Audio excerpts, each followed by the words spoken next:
અમને મોદી સાહેબ ઉપર ખૂબ ગર્વ છે, કારણ કે આતંકી હુમલામાં મેં મારા મોટા પપ્પાને મારા ભાઈને ગુમાવ્યા છે. તો આજે તેમને સાચી શ્રદ્ધાંજલિ મળે તેવું હું કહી શકું છું, કારણ કે મોદી સાહેબે કીધું હતું કે આપણે પાકિસ્તાન ઉપર છે ને મુંહ તોડ જવાબ આપીશું. અને આજે મોદી સાહેબે ગઈકાલ રાત્રિએ મોદી સાહેબે એર સ્ટ્રાઇક કરીને પાકિસ્તાનના 9 જેટલા આતંકીઓના સેન્ટર ઉપર હુમલો કરીને તે લોકોનો ખાત્મો કર્યો છે અને તે લોકોનો નાશ કર્યો છે.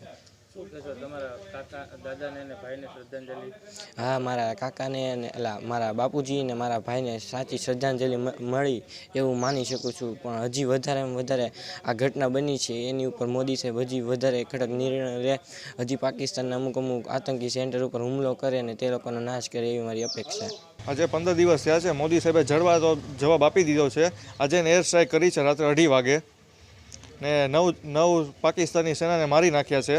એના જે મુજબ ખૂબ ગર્વ છે. હા, હવે એને સાચી શ્રદ્ધાંજલિ મળી છે એવું હું કહી શકું છું. જે હુમલો થયો ત્યારે આપણા જે નિર્દોષ લોકોની હત્યા કરવામાં આવી હતી તેને આજે સાચી શ્રદ્ધાંજલિ આપવામાં આવી છે. ભારતીય સેના અને ભારતીય સરકારને ભારતના દરેક લોકોએ સહકાર સાથે ઊભું રહેવાનું છે. ભારત માતા કી જય, તિરંગા અમર રહો. ખૂબ ખૂબ મોદી સાહેબની હું આભારી છું કે એને તાત્કાલિક નિર્ણય લીધો અને જવાબ આપ્યો અને મને ઘણી શાંતિ થઈ છે. જે મારો દીકરો પહોળિયાને હું અત્યારે વ્યક્ત નથી કરી શકતી. હું એક હિન્દુની દીકરી છું એટલે હું એક આહોડું નથી પાડતી. હું અત્યારે કઠણ થઈને મારા દેશને હું વડાપ્રધાનને જવાબ દઉં છું. મારું આ દર્દ છે ને મારી આખી જિંદગી મને હોવા નથી દેતું. મારા છોકરાને મારા ઘરવાળાને હાવ નિર્દોષ કોઈનું ખરાબ નથી કર્યું અને એને ગોળી મારીને પાડી દીધા છે. સાહેબ, હું આજે અત્યારે મોદી સાહેબે તાત્કાલિક નિર્ણય લીધો છે એની હું ખૂબ ખૂબ આભારી છું. એને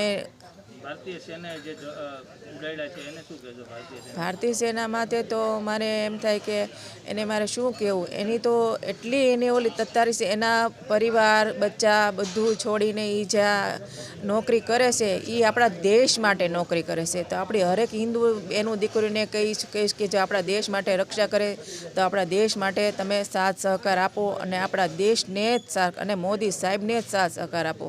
મોદી સાહેબ હશે તો આપણે હશું, નકર મોદી સાહેબ નહીં હોય તો ભારત દેશને ઓલું થશે. મારે સરકાર પાસે એ અપેક્ષા છે અત્યારે કે મારો દીકરો ને મારો ઘરવાળો ખોઈ નાખ્યો, હું નિરાધાર છું. મારો એક મોટો દીકરો છે એને એક સરકારી નોકરી મળી જાય એવી મારી સરકાર આગળ પ્રાર્થના છે. હા, આ સાચી શ્રદ્ધાંજલિ છે. અત્યારે મારા દીકરાને મારા પતિને શાંતિ થઈ છે કે મોદી સાહેબે તાત્કાલિક આ નિર્ણય લીધો અને આતંકીનો ખાત્મો કર્યો, આતંકીનું નામ નિશાન મિટાવી દો.